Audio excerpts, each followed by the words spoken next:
사랑하고 인사 나누겠습니다. 사랑합니다. 축복합니다. 잘 나오셨습니다. 네, 감사합니다. 우리에게는 수많은 다음이 기다리고 있습니다. 학생들이나 우리 젊은이들에게는 다음 시험과 다음 학기 그리고 다음 학교가 기다리고 있습니다. 기성세대들에게는 직장과 가정의 미래들이 기다리고 있죠.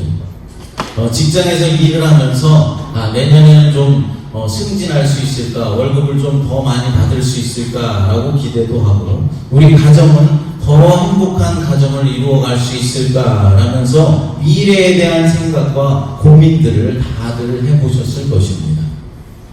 이제 나이가 좀 있으신 분들은 노후에 대한 염려로 여러 가지 고민들을 하실 것입니다. 리타이어는 언제 해야 되는가, 또 건강관리는 어떻게 해나갈 것인가, 또 어디서 살아야 할지 등 여러 가지로 생각들이 많으실 것입니다.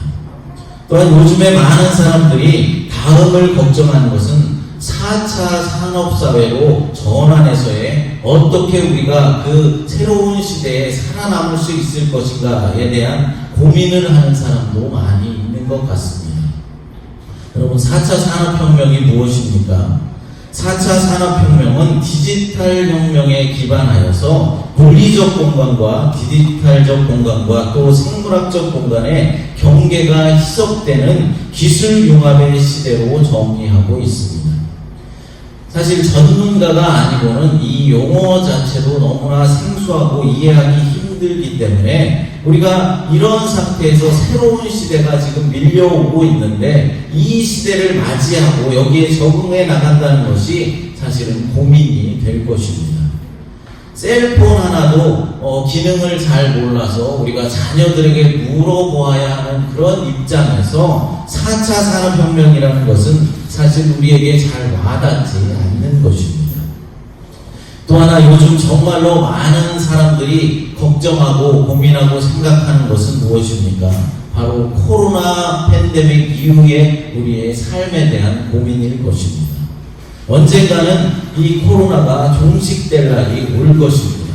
종식이 되지 않더라 할지라도 독감처럼 그냥 우리의 일상생활과 밀접한 그런 독감과 같은 그런 코로나 시대가 온다라는 것이죠. 위드 코로나 시대가 된다라는 것입니다. 아무튼 언제가 될지 모르지만은 분명하게 지금과 같은 이 코로나 팬데믹의 시대는 곧 끝날 것입니다. 그런데 그때가 되었을 때 우리는 어떻게 다시 일상을 살아갈 것인가, 코로나 다음의 시대를 우리가 걱정할 수밖에 없다라는 것이죠. 특별히 우리의 믿음의 사람들, 그러니까 우리 교회들은 어떻게 코로나 이후의 시대에 대처해 나가야 할 것인가 라는 것입니다. 세상 사람들은 다음을 준비할 때 무엇을 중요하게 여깁니까? 돈을 많이 벌어야 한다라고 말합니다. 또 젊은이들은 성적을 준비해야 하고 또 스펙을 많이 쌓아 놓아야 한다라고들 말합니다. 또한 많은 사람들이 능력을 키워야 한다라고 말하면서 자기 개발에 많은 시간과 돈을 투자하고 있습니다. 그렇습니다. 다음을 준비하기 위해서 우리는 성적을 올려야 하고 스펙을 쌓아 놓아야 합니다. 능력을 키우기 위해서 자기 개발을 해야 하고 그 모든 것들을 준비할 수 있는 돈을 많이 벌어 놓아야 하는 것입니다. 돈을 많이 벌기 위해서 많은 사람들이 주식이나 증권 또 부동산에 몰입하는 것을 볼 수 있습니다. 그러나 우리 믿음의 사람들이 준비하는 다음은 조금은 달라야 할 것입니다. 물론 앞에서 말한 것들을 준비할 필요가 있습니다. 그런 것들을 모조리 부정하는 것은 아닙니다. 그러나 예수님의 제자된 우리들에게 그런 세상적인 조건보다도 더 우선시 되어야 하고 먼저 생각해야 하는 것이 있다라는 것입니다. 그것이 무엇인지 오늘 본문의 말씀 속에 등장하는 다윗을 통해서 생각해 보도록 하겠습니다. 이스라엘 백성들은 사무엘 선지자에게 자신들도 다른 나라들처럼 왕을 좀 세워달라고 부탁을 합니다. 이에 대해서 사무엘도 하나님께서도 좋게 여기시진 않으셨지만은 하나님은 왕을 세웠을 때 닥쳐올 어려움을 엄히 경고하고 왕의 제도를 가르쳐 주어라 라고 말씀하셨습니다. 그래서 백성들의 제비뽑기로 세운 이스라엘의 첫 번째 왕이 누구입니까? 사울 왕이죠. 사울은 유력한 가정의 출신이었습니다. 그리고 얼굴도 잘생겼고 키도 남들보다 훨씬 컸습니다. 뿐만 아니라 겸손하고 온유한 사람이었습니다. 그러나 그렇게 겸손하고 온유했던 사울이지만 그의 마음 가운데 교만한 마음이 들어가자 이제 해서는 안 되는 일을 행하고 말았습니다. 바로 사무엘을 대신하여서 하나님께 제사를 드린 것이죠. 당시 하나님께 제사를 드리는 일은 제사장이었던 사무엘이 행해야 하는데 사무엘의 도착이 조금 늦어지자 조급한 마음이 들어서 자신이 직접 제사까지 드려서 하나님의 율법을 어기게 되었던 것입니다. 또한 아멜렉과의 전쟁에서 승리를 거둔 사울은 물질의 욕심을 내었고 하나님보다도 사람을 먼저 생각하고 자신을 내세우려고 아멜렉의 모든 것들을 없이하라 라는 이 하나님의 명령을 아무렇지도 않게 저버리고 말았습니다. 결국 하나님의 명령을 어기고 불순종한 사울을 하나님은 버리시기로 결정하신 것입니다. 그리고 이제 사무엘 선지자를 통하여서 이스라엘의 두 번째 왕위를 이어갈 사람이 바로 오늘 본문에 등장하는 다윗입니다. 오늘 본문은 이새의 아들 다윗이 사무엘에게 기름 부음을 받는 이야기죠. 드디어 사무엘이 베들레헴에 있는 이새의 집으로 찾아갑니다. 하지만 베들레헴의 장로들은 다윗을 왕으로 세웠을 때 많은 사람들이 죽임을 당할 것이다 라는 이 생각 때문에 두려워하고 있었습니다.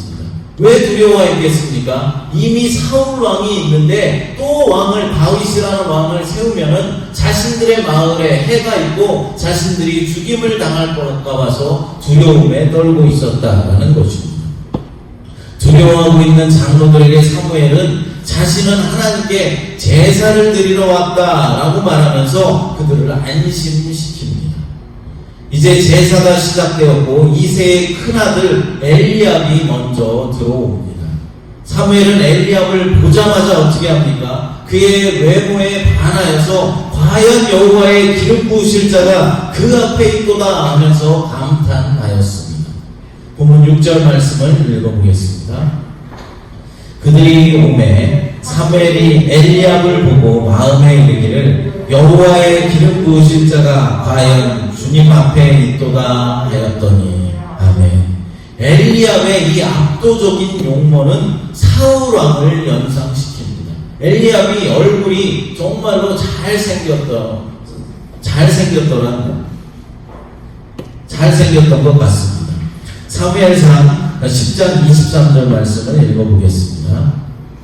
그들이 달려가서 거기서 그를 데려오매 그가 백성 중에 서니 다른 사람보다 어깨 위만큼 컸더라. 아멘. 사울 왕도 얼굴이 잘생기고 키가 이만큼 컸다라는 것이죠. 그러니까 엘리압과 사울은 잘생긴 사람들이었다라는 것입니다.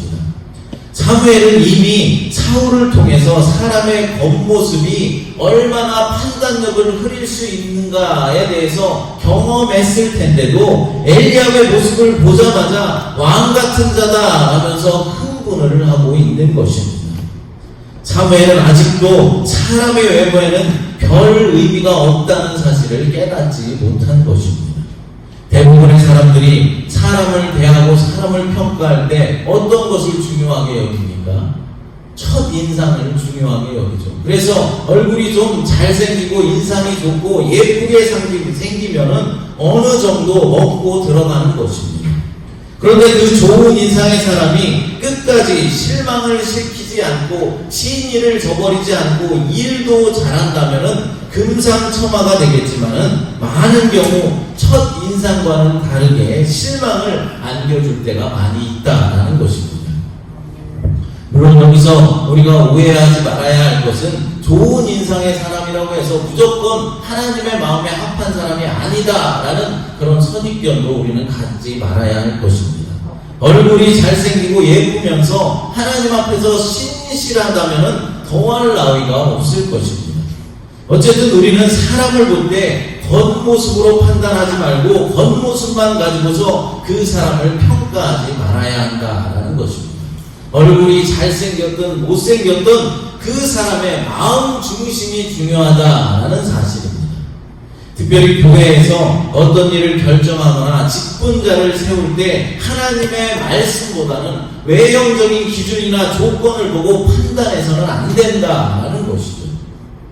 예를 하나 들어보겠습니다. 교회에서 이제 교회에 안내하는 안내자를 세우는데 안내자를 세울 때 얼굴이 예쁘고 인상이 좋은 사람만 세우면 안 된다라는 것입니다.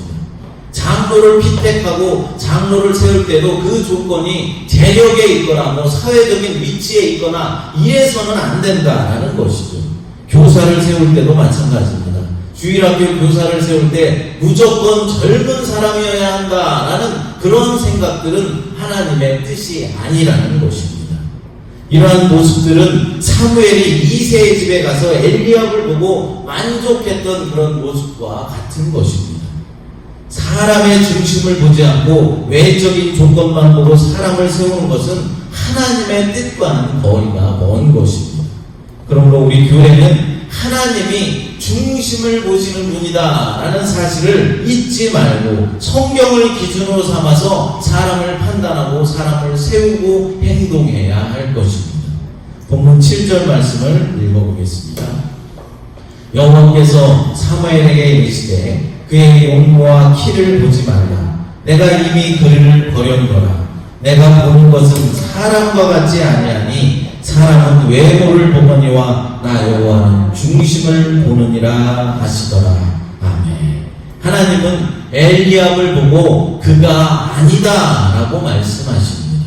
사무엘은 아직도 겉모습을 보고 사람을 평가했지만 하나님께서는 마음을 보셨던 것입니다. 사람은 외모를 보거니와 나 여호와는 중심을 보느니라 라고 말씀하십니다. 사무엘은 제사에 참석한 7명의 아들들을 다 보았지만은 하나님이 택한 사람을 찾지를 못했습니다. 결국 사무엘은 이새에게 다른 아들에 대해서 이제 묻습니다. 그러자 이새는 제사에 참여할 필요가 없다라고 생각되어서 아예 제사에 참여시키지도 않았던 8째 아들이자 막내 아들을 불러오게 합니다. 본문 11절입니다.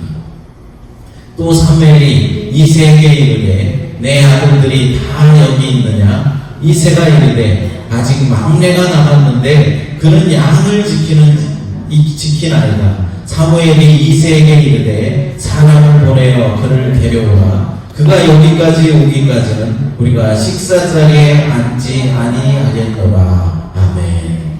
아직 막내가 남았는데 그는 양을 지키나이다 라고 말하죠. 아무도 심지어는 그의 아버지조차도 막내 아들 다윗을 중요하게 생각하지 않고 있었다라는 것입니다. 그래서 다윗은 다른 형제들이 하나님을 예배하는 이 제사를 드리고 있는 동안에 들에서 아버지의 짐승들을 지키고 있었던 것입니다. 우여곡절 끝에 결국 다윗이 이제 불러오게 됐고 드디어 사무엘은 이새의 막내 아들에게 기름을 부어서 그를 이스라엘의 왕으로 세웁니다. 본문 13절 말씀을 읽어보겠습니다. 사무엘이 기름 불병을 가져다가 그의 형제 중에서 그에게 부었더니 이날 이후로 다윗이 여호와의 영에게 크게 감동되니라. 사무엘이 떠나서 라마로 가니라. 아멘. 그렇습니다. 중심을 보시는 하나님이 기름 부어서 세우신 사람은 이새의 막내 아들 다윗이었습니다. 다윗은 사무엘이 청한 제사에도 참여하지 못했고 아버지 이새도 제외시켰던 아들이었습니다. 그러나 기름 부음을 받은 다윗은 장차 이스라엘의 왕이 되어서 하나님의 마음에 합한 자로 기억되었습니다.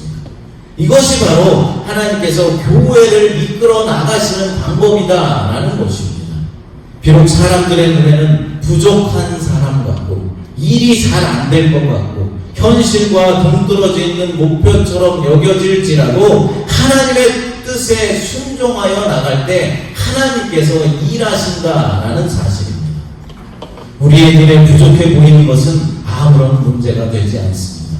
사람의 눈에 부족해 보이는 것은 아무런 문제가 되지 않는다라는 것입니다. 왜냐하면 능력은 하나님께 있기 때문입니다. 능력을 부어주시는 것은 사람이 아니라 하나님이시라는 사실입니다. 교회가 하나님의 능력을 의지해 그분의 명령에 순종할 때 세상적인 생각이 아니라 바른 방향으로 교회는 나아갈 수 있는 것입니다. 본문 7절 말씀을 다시 한번 읽어보겠습니다. 여호와께서 사무엘에게 이르시되 그의 용모와 키를 보지 말라. 내가 이미 그를 버렸노라. 내가 보는 것은 사람과 같지 아니하니 사람은 외모를 보거니와 나 여호와는 중심을 보느니라 하시더라. 아멘. 하나님은 사람을 외모로, 겉모습으로, 조건으로 판단하지 않고 마음의 중심을 보신다라고 분명하게 말씀하십니다. 그렇다면 다윗의 마음이 과연 어떠했기에 하나님께서 사울 뒤를 잇는 이스라엘의 왕으로 선택하셨던 것일까요? 다윗은 여러 편의 시들을 남겼습니다. 그 중에 시편 63편은 그가 사울왕에게 이제 쫓겨다닐 때 유대 광야에서 지날 때에 쓴 그런 시고 노래입니다. 같이 한번 읽어보겠습니다. 시편 63편 1절부터 4절까지 천천히 읽어보겠습니다. 하나님이여 주는 나의 하나님이시라. 내가 간절히 주를 찾되 물이 없어 마르고 황폐한 땅에서 내 영혼이 주를 갈망하며 내 육체가 주를 악모하나이다. 내가 주의 권능과 영광을 보기 위하여 이와 같이 성소에서 주를 바라보았나이다. 주의 인자하심이 생명보다 나으므로 내 입술이 주를 찬양할 것이다. 이러므로 나의 평생에 주를 송축하며 주의 이름으로 말미암아 나의 손을 들리이다. 아멘. 나의 평생 동안 주를 송축하고 주를 찬양할 것이다 라고 말씀합니다. 마음속 깊은 곳에서 하나님을 찬양하고 있는 것입니다. 지금 이 상황은 어떤 상황입니까? 생명의 위협을 느끼면서 사울왕에게 쫓겨다닐 때에도 다윗이 하나님 앞에 드리는 이 노래를 읽어보면은 다윗의 하나님을 향한 마음 중심을 확인해 볼 수 있는 것입니다. 다윗은 용부에 있어서는 사울이나 엘리압보다는 떨어졌지만 그럼에도 불구하고 다윗이 등장할 때 사무엘은 이렇게 말했습니다. 그의 빛이 붉고 눈이 빼어나고 얼굴이 아름답더라 라고 말하면서 그의 용모도 어느 정도 준수하였다 라고 말하고 있습니다. 본문 12절 말씀을 같이 읽어보겠습니다. 이에 사람을 보내어 그를 데려오매 그의 빛이 붉고 눈이 빼어나고 얼굴이 아름답더라. 여호와께서 이르시되 네가 그니 일어나 기름을 부으라 하시는지라. 아멘. 다윗의 얼굴이 아름답다라고 말씀합니다. 그러나 다윗의 진정한 매력은 어디에 있는 것입니까? 얼굴입니까? 재력입니까? 얼굴에 있었던 것이 아니라 그와 함께 하시는 하나님의 은총에 있었습니다. 사랑하는 여러분, 다윗은 하나님의 선택을 받아 사울왕을 대신해서 이스라엘 민족의 이제 왕으로 기름 부음을 받았습니다. 무엇이 다윗을 사울왕 다음의 왕으로 세웠다라고 말씀했습니까? 외모가 아니고 재력도 아닙니다. 고난 중에도 하나님을 향한 믿음을 잃지 않고 하나님을 찬양했기 때문입니다. 그의 마음 중심이 하나님께만 있었기 때문입니다. 하나님은 다음을 준비하실 때 우리의 마음 중심을 보신다는 사실을 잊지 마십시오. 하나님을 진심으로 사랑하는 마음을 보십니다. 하나님께서 이웃을 사랑하는 마음을 보십니다. 온전히 하나님만 바라보는 마음의 중심을 보신다라는 것입니다. 특별히 우리 어린이들과 청년들, 다음 세대 중에 누가 쓰임을 받게 될 것입니까? 지식과 소유, 능력과 경력을 갖춘 사람이겠습니까? 성적을 올려놓고 스펙을 쌓아놓고 자기 개발을 철저히 해온 사람을 사용할까요? 아닙니다.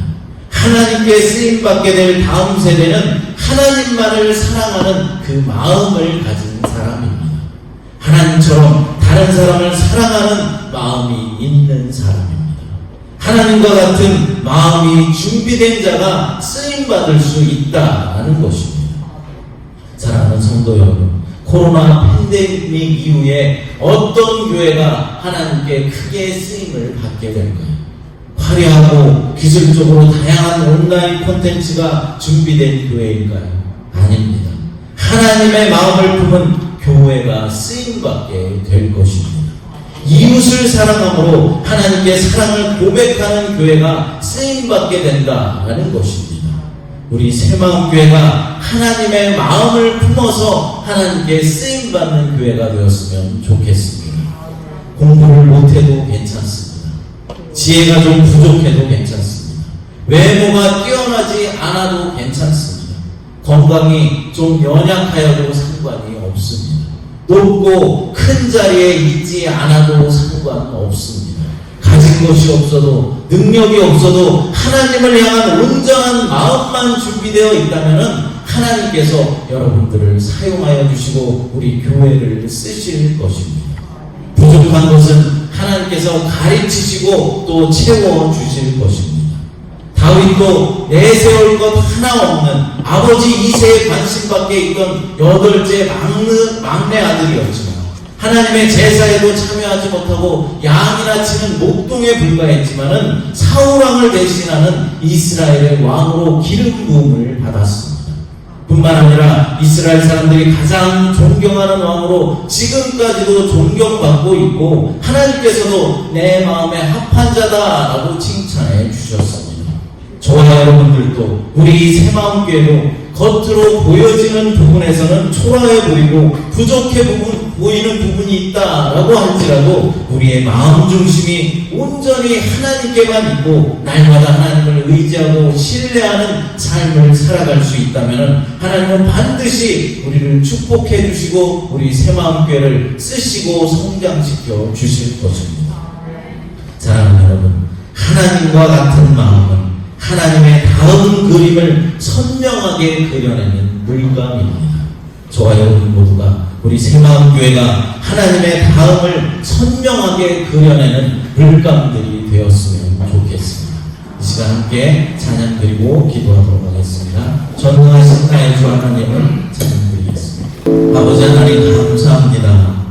다윗의 마음 중심을 보시고 사울 대신에 이스라엘의 왕으로 세워주셨던 주님, 우리 새마음교회와 모든 성도들이 하나님의 선명한 물감들이 되어서 하나님의 다음을 아름답게 색칠할 수 있도록 도와주시옵소서.